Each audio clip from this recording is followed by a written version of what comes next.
Radio Sucesos 101.7 FM presenta su noticiero Sucesos con Milton Pérez y Verónica Larrea. Un periodismo libre para una democracia plena. Los hechos y las opiniones de los sucesos que marcan nuestro tiempo.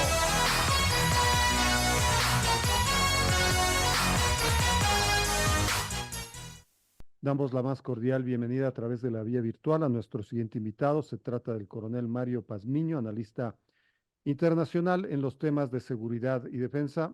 Coronel Pazmiño, gracias la oportunidad.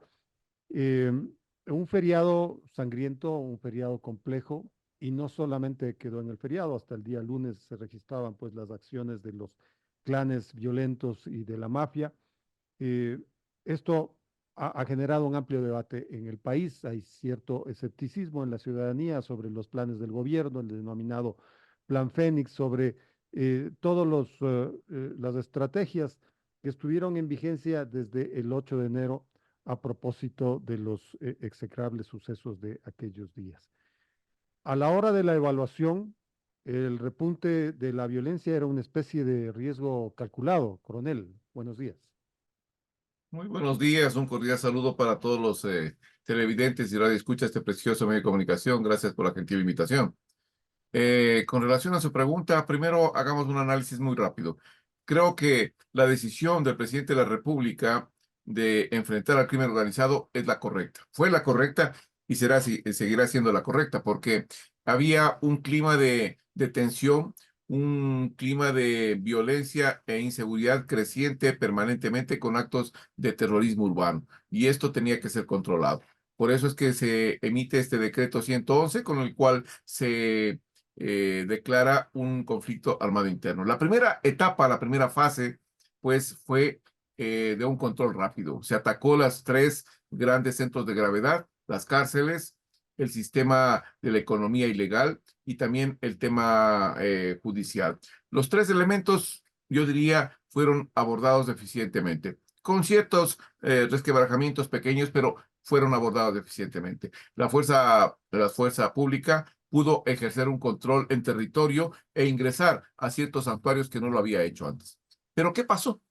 Estos triunfalismos iniciales no visualizaron lo que pasaba tras muros o intramuros. ¿Qué quiero decir con esto? ¿Qué pasaba con las organizaciones delictivas? ¿Cómo se iban estas articulando y cómo se iban adaptando a esta nueva condición y a este proceso de guerra interna?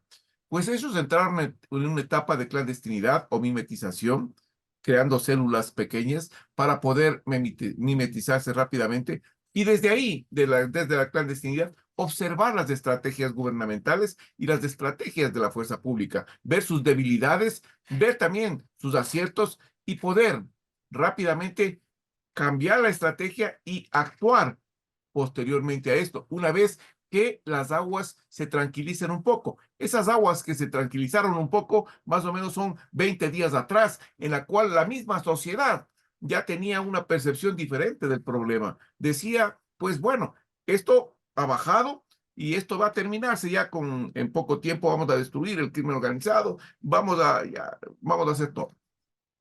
Pero no era así.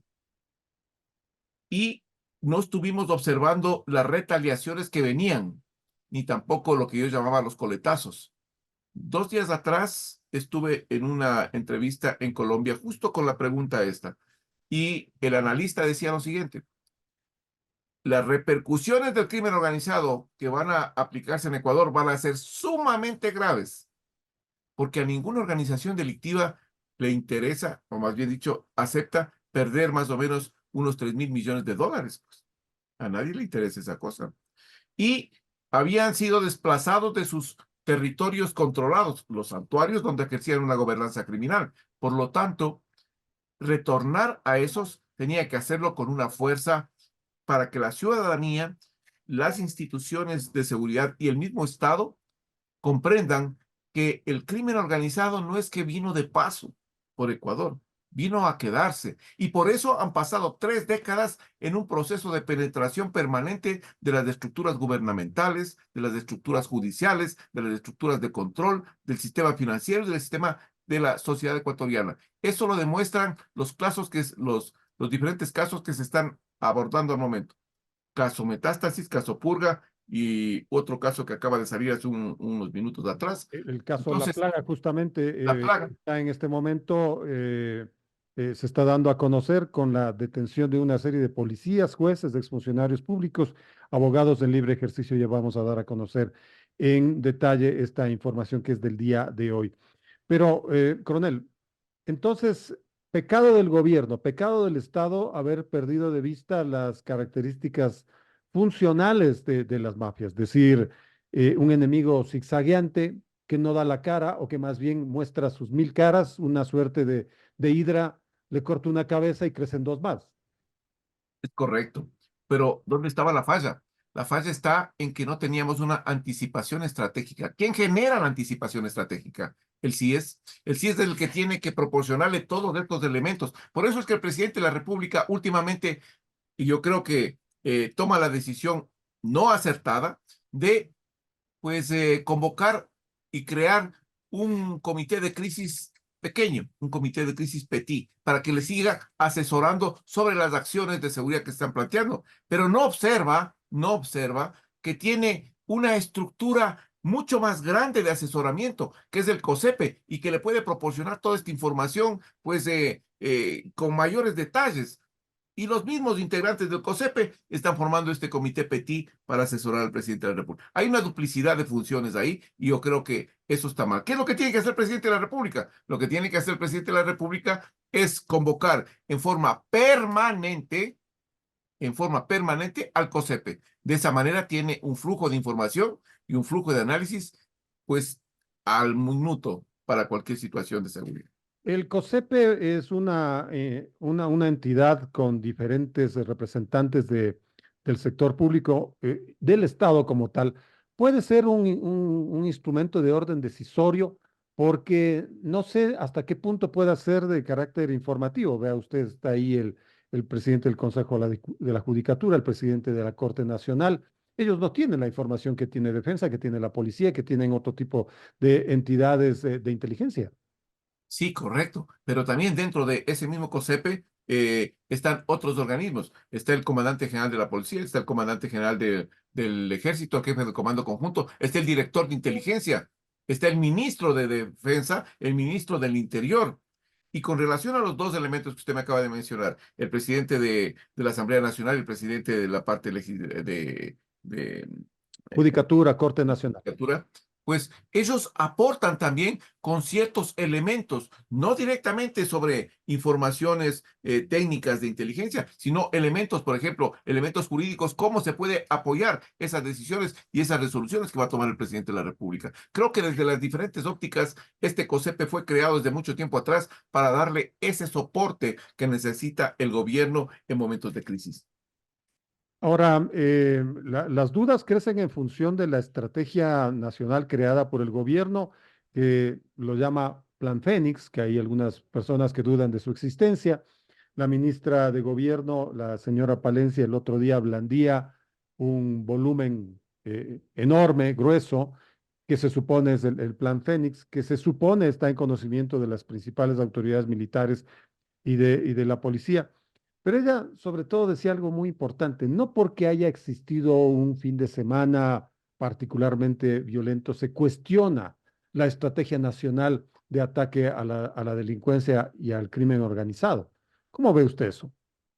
A ver, yo creo que ahí la ministra no está haciendo una apreciación correcta, porque lo siguiente, no es que se está cuestionando lo que ha venido haciendo eficientemente la fuerza pública, no es ese el cuestionamiento. El cuestionamiento es que se bajaron los niveles de seguridad y las fuerzas, en este caso las instituciones, pues no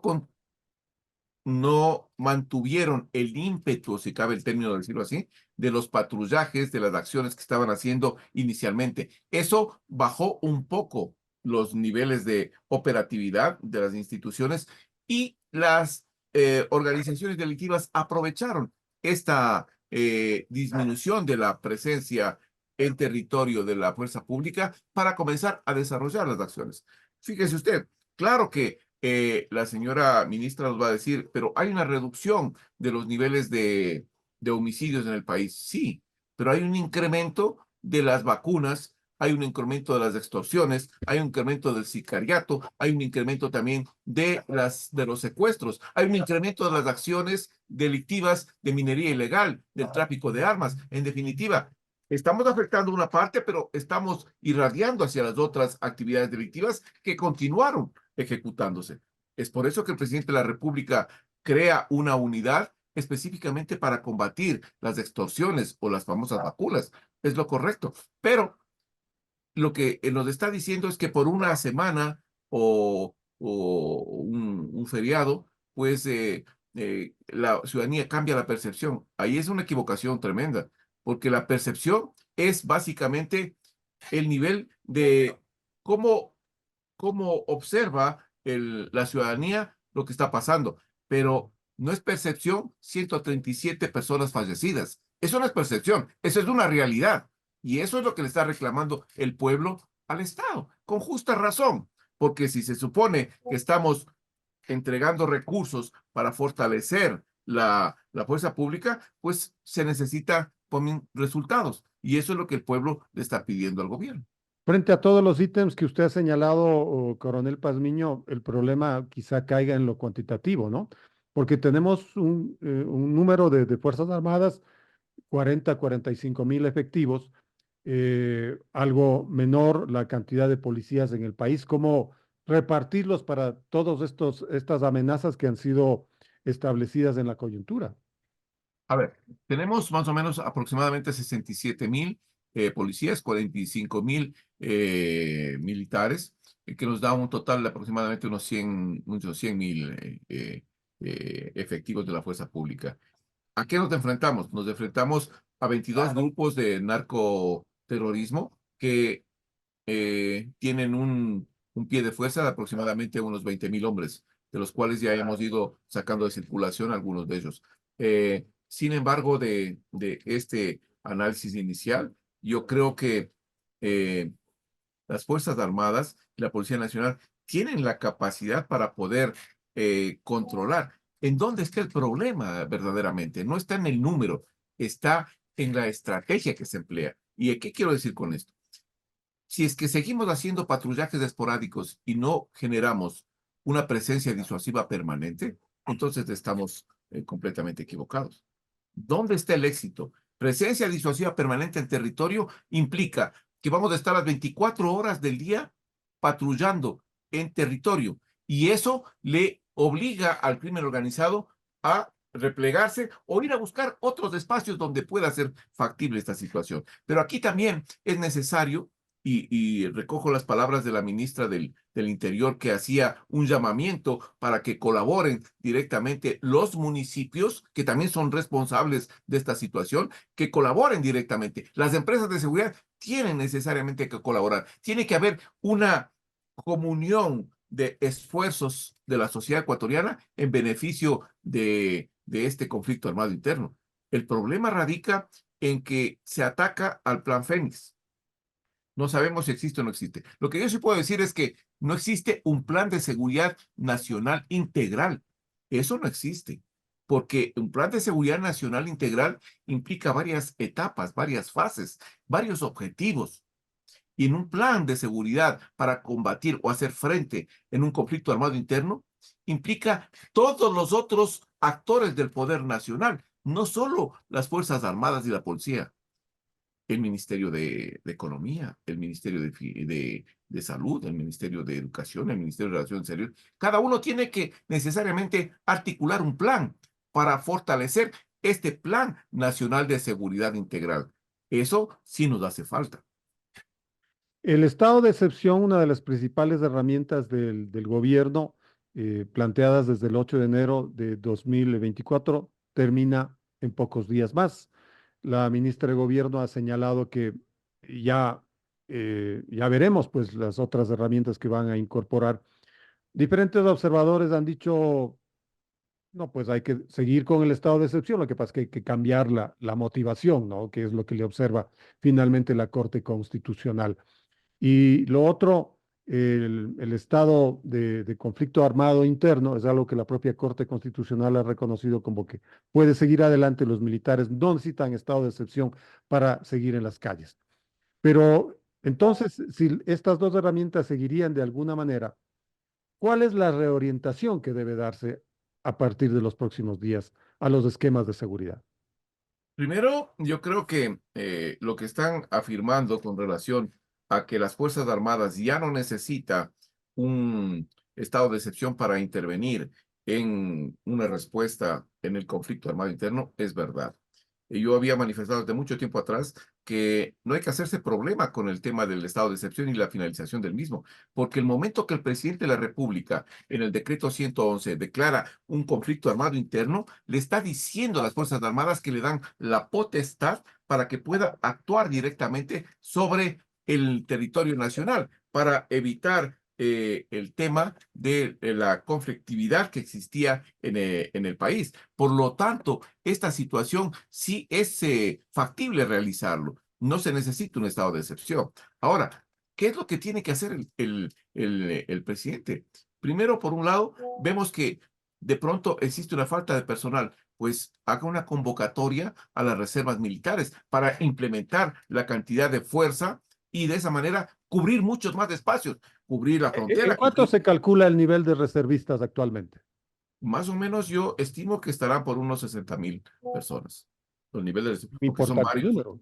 Es un ejército completamente nuevo. Recuerda que los reservistas fueron una parte importantísima en los conflictos armados que hemos tenido anteriormente con enemigos internacionales. Ahí, Pues, pues, indudablemente jugaron un papel importante. Este es similar, porque es un conflicto interno y necesitamos obtener mayor cantidad de personal para cubrir muchos más espacios. Y creo que ahí está lo más importante que tiene que hacer el presidente de la República para poder materializar lo que he manifestado hace un momento. Presencia disuasiva permanente es el éxito de este tipo de combate. Pero usted también hay ya, una cosa, perdón, solo con esta parte, también hay otra cosa importante. El conflicto contra el crimen organizado no solo es militar o policial, es también cuando se ataca las raíces del malestar social y de las diferentes elementos que tiene la sociedad, pobreza e inequidad. Hacia allá hay que atacar. coronel, usted ya ha remarcado las falencias del actual esquema de seguridad. Sin embargo, en lo particular, en la coyuntura, es decir, en lo que venimos de la semana pasada hasta hoy, ¿podría incorporar usted un componente de orden político dentro del repunte de la violencia? Por ejemplo, se manifestó incluso desde la Fiscalía del Estado que los ataques de la semana pasada, algunas matanzas que ya empezaron a darse, tenían que ver con las declaraciones que iban a darse en el caso Metástasis.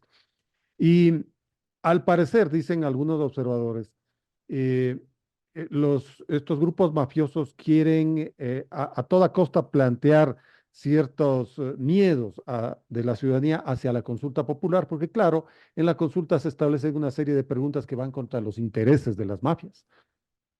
Creo que el componente político y el componente del crimen organizado transnacional están inmersos dentro del escenario nacional. ¿Y cómo están inmersos? Están inmersos dentro de lo que va a ser la consulta popular, porque hay intereses que a algunos de ellos no les gusta la extradición, no les gusta tampoco que se reforme el COIP, etcétera, etcétera. Y ahí hay intereses contrapuestos, primera parte. Segundo, las declaraciones que hace la señora Mayra Salazar, si no estoy mal yo, y otros de los testigos protegidos, pues vulneran la seguridad de las organizaciones delictivas, vulneran y desnudan los perfiles y las identificaciones de algunos actores, sean estos políticos, sean estos judiciales, sean estos también de medios de comunicación. En definitiva, pues está develando la podredumbre que existe. Y esa posición les pone en una contra la pared y lo que están viendo ellos es también que necesitan mandarle un mensaje, necesitan pues de generar un temor en la sociedad y también en las personas que están declarando. Y este nivel de confrontación que hemos visto estos últimos días puede también ser una reacción o un distractor político judicial. ¿A usted le llama la atención que el jefe de Estado esté en algunos de los operativos, que esté ahí? Obviamente tiene que estar con su casco, con su chaleco de seguridad, custodiado, pero ¿eso le da algún aliciente a los militares, a los policías, apoya sus tareas o es algún tipo de estrategia de imagen de cara a la consulta popular? Yo creo que son las dos. La primera porque el hacer ese tipo de presencia en los operativos, primero levanta la moral de las fuerzas que están trabajando allá, indudablemente que lo hace, porque la máxima autoridad del país está también asistiendo y comprometida con estos operativos que se están realizando. Eso levanta la moral, eso es un liderazgo que se genera. Pero por otro lado también es parte de la campaña que hemos arrancado, la campaña política para las elecciones de 2025. Es una demostración al pueblo de que el presidente está participando directamente en estas acciones que él considera que son importantes y lo son, pues el tema de la seguridad. Perfecto, coronel, le quiero agradecer por sus planteamientos. Gracias por la charla, gracias por su tiempo. No, gracias a usted. Muy buenos días.